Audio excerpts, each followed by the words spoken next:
So today we have a great topic to discuss, should be really fun, and it's all about kink unraveling. And so let's get into it, Faraday. All right. Farideh Golombieski, nurse practitioner here at Revitalize MD. And like Dr. Durst said, we're going to talk about all the myths and truths about Yeah. different kinks. Yes. So we've got a podcast. We're going to do the top 5 most common and then some little fun facts at the end. So you're going to want to stick around because they're interesting. Some of them even shocked me. Yes. No, really fun facts, as they always are. But I will just say, I think that kink shaming should not happen with couples, not if you want it to last. I think that most people probably have kinks. And I think that And if we we're, know yeah. most people have kinks Yeah, after now we looking at the know. statistics and studies. Although I do think that is probably an underreporting that we saw, or the numbers that we'll share later. But I do think kinks are pretty common. I think that you need to learn to communicate with your partner because, again, potentially it's just something that they have that they love or into. Doesn't mean they absolutely want to execute it and make it happen. But if they have to repress, I feel like when you repress, that's when you feel like you need to actually And seek it a then different route, where I think sometimes just that freedom of being able to express with your partner is enough. And then you can just express it verbally where and it goes, it goes. yeah, and maybe not act it out. So I agree. Exactly. I think that the biggest thing is as long as it's consensual and as long as you guys have the conversation and you talk, whatever you do is what you do. And have Have fun. fun. Have Have fun. that's the biggest thing. I think have fun. I think when people start to take things personally and they get very serious, and again, sex and love, they're two different things. Like love is deep. That's it's different. Sex is play. And so I think that sometimes you have to resolve the issues related to the relationship to actually then have fun in the relationship. And so have fun with it and don't take things personally and communicate. And if your partner wants to be honest with you, then I would take that as a form of respect and openness, and vulnerability is huge in a relationship. So those are just my thoughts, That's it. They were but willing to be vulnerable with you and mhm, communicate their innermost thoughts. yes. So well, let's get into it. So the top 5 kinks, and we so look forward to starting a conversation in the comments, and I am sure it'll be entertaining, as you guys know, because you guys You bring guys don't some. No, disappoint. you don't disappoint for sure. So one of the first ones, which I think is pretty common and people would think of, is like a dominant submissive role. So that would be kink number one. Hmm. And usually there's one partner that's a dominant and one that's a submissive. And it could be varying forms of like intensity, I guess you could say, because it could just be a mild form of Dominance. domination and submission, or it could be something along the 50 Shades of Grey. What do you Realm. think? Yes. Yeah. So I think probably the biggest thing with that is that people think that with dominance there is this violent component that goes along with it, but that's not necessarily true. Again, it's about communication, mutual pleasure, mutual respect, and also there are studies out there that say those that practice dominance and submission or bondage or some of these other forms of kinks have a very strong emotional intelligence. Yeah. And so you're almost talking about, again, the intensity or the extreme is a masochism, right? Yep. Where you can actually have a more severe, involves maybe some pain. And again, consensual is what we're talking about. We're just talking about kinks that are consensual and not somebody forcing it on somebody else. But I think that the myth to just dominance and submission is that it has to be violent or painful. And I think it's instead that kind of intensity and dopamine surge and, that excitement that is probably what works, probably more cases than not, rather than violence or pain. I shouldn't say violence, it should never be, but And for pain. some people, pain borders on pleasure. And if that's your thing, more power to you as long as it's consensual. I think that is the most important thing. Yeah, I agree with that. And so obviously, everything that we're talking about with kinks are a consensual kink. I think that the biggest thing is for it to be consensual. Sometimes there's one person that's feeling it. They just need to feel the safety to be able to express it. even if it's just expressing and not acting it out. Yep. So, speaking of the second one and acting it Acting out. out, It's role play and fantasy scenarios. hmm So this is another really common one, whether you're uh, the naughty nurse or the schoolgirl, shy librarian or whatever it may yeah, be. It's very fireman, common. firemen, Yeah. policemen, Cowboy, where you yeah. are in Tennessee, Yes, whatever it may be. yeah, Again, I think there it's oh, it's childish. Oh, it's, not something that adults do or shameful. Again, it is creative and it is mutually beneficial. And it's about, again, meeting your partner where they're at and what turns them on. yeah. It's meant to be fun and expressive. And so, Four Christmases is one that I always think of with role playing at the It's beginning, which funny. was super fun. I actually fell for it the first time I saw it. And then it turned out to be a role play that was a super, fun part of the movie. And so I think that, yeah, we'd love to hear any particular characters Oh there. my goodness, We let's not go too far now. I'm going to bring it back to the we science of it. mentioned it. Psychologists say that it boosts intimacy in partners. Yeah, yeah, could be. And so what is a myth related to role playing? Well, that you're unhappy with your partner or that it's childish. So Okay. that's where it is. But it's not, it's creative and it's fun. And like I said, psychologists say it can boost intimacy. And it's just about expressing feelings Yep. and communication and being creative. Love it. So, all right.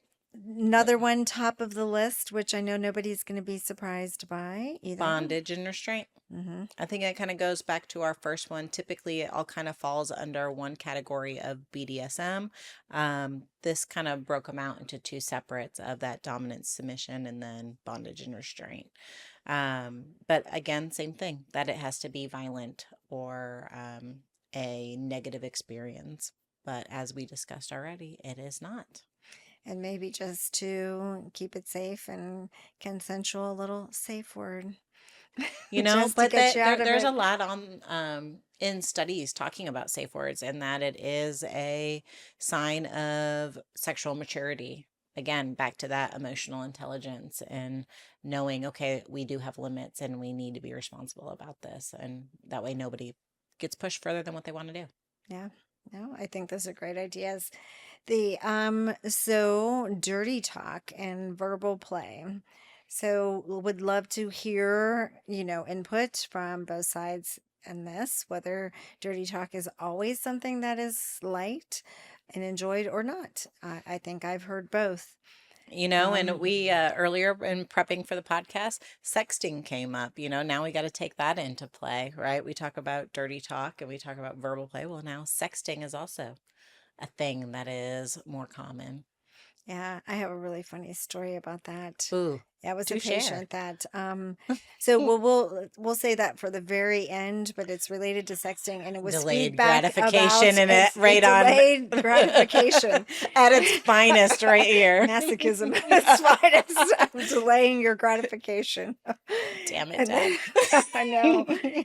So, but fantasy or dirty talk, any myths there that we needed to I can't So there really wasn't imagine. anything there. I guess if it is, if somebody would think that it is demeaning in their talk or that they perceive them as being not a good girl or whatever as a negative or naughty, but it's just meant to be It seems fun. like a perk to me. Yeah, right. I'm like, I mean, I was why flying by the seat of not? my pants I on that. know. I I can't was really like, think it of seems like how a that would be a negative. I it can't come seems up like with a one. perk. I Yeah. know. And No, you're stimulating the brain at the same yeah. time. I mean, it's a Mental win-win. masturbation. Yeah, it's a win-win. And 99% of sex for women is in the brain. So it seems to me like it would be a great one. And so again, probably one that we don't even have listed that we can add on to the end. I have one that comes to mind that we hear from women on a daily basis.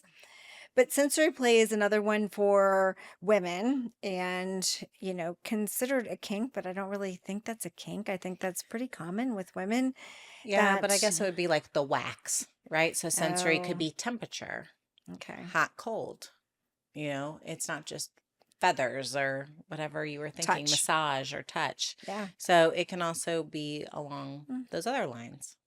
What about tickling? Is that one of them too? That would be, I would put that with the sensory play, I would think. Yeah. I guess I was looking at it as sensual play. And so that I think is very That's common with very women. different than Yeah. So, sensory play. yeah. I All guess right. sensory play can be So sensual in hot, nature. cold, hot Yeah. wax, So one of something the myths of along. that was that it is painful or extreme. But again, not true. Neuroscience shows that varied sensory input can actually increase dopamine and oxytocin levels in the release of those. So, and I think that one of the things that isn't listed, so that was the fifth one, and one, it kind of falls under the other with the fantasy, but I think for like kind of like out of the ordinary or changing things up, like unexpected, like I think women like to be like surprised.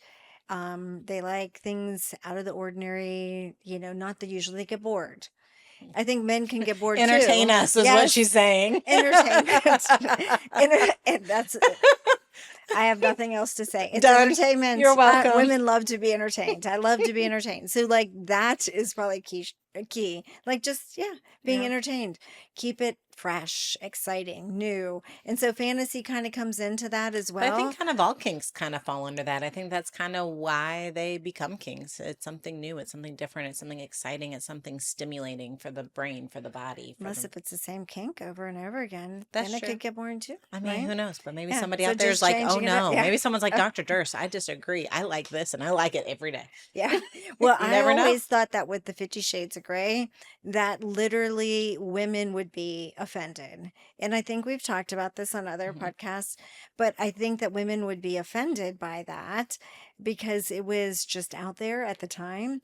And yet, I'm in the Bahamas and I'm on the way down and in a plane. And once I got to the beach and the pool, like every woman from the age of 20 up had that book open and was reading it. And Yeah. so clearly it was a hit. So it just goes to show that women like something different, unusual, surprising.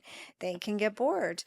They were It's not all bored with that book. generations. I Yeah. had a friend give me a copy of the book and I read it and my mom brought up the book and I was like, "Oh, I was reading it." She's like, "When you're done, give it to me." Yes. I passed it on to her and she Yeah. passed it to a friend. I mean, it's multi-generational. Yeah. And it was a way bigger hit than I ever thought it would be, just because I was thinking that women, and that was so many years ago. So now clearly we also hear it in practice on a daily basis.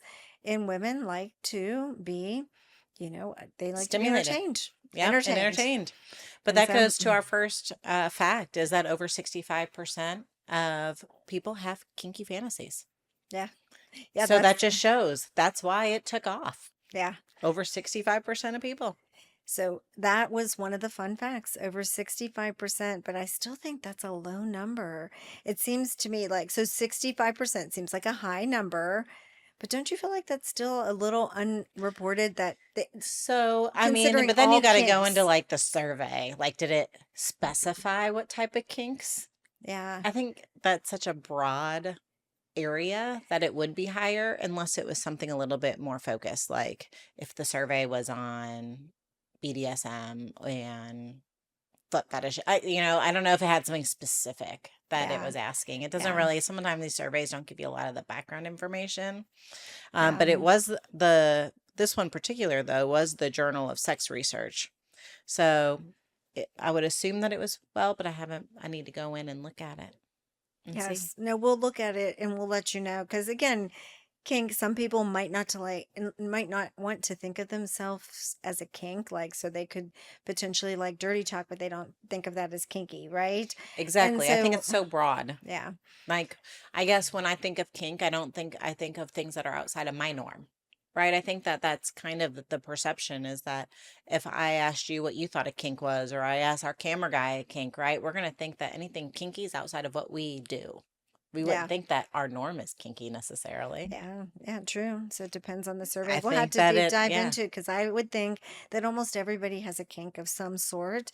Again, whether they're open with their kink is another, are they really honest and open about the kink? But I think that most couples, when they're very open and they're having fun and they don't take it personally, again, I think they're probably expressing some kinks that aren't just way out there. So the next fun fact is that 36% of women and 50% of men report interest in the dominant submission play. So it says there that's not niche, that's mainstream when you think 50% of men.